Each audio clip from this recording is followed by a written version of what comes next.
Как вам известно, в 1996 году правительство продало 25% акций месторождения Тенгиз.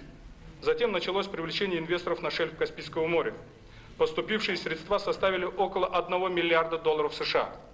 Одновременный приход такой суммы в экономике страны означал бы, во-первых, резкое повышение инфляции, во-вторых, обвал курса тенге.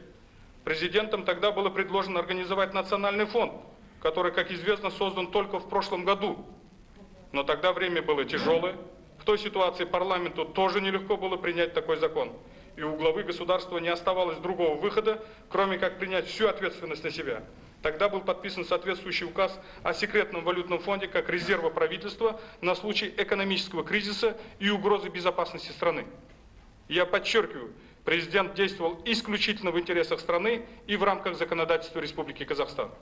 Право распоряжения фондом имело только правительство, а правом подписи обладали руководители уполномоченных органов. Ни один цент из этого фонда никем не могло расходоваться в каких-либо иных целях, кроме нужд государства. Все документы на этот счет имеются.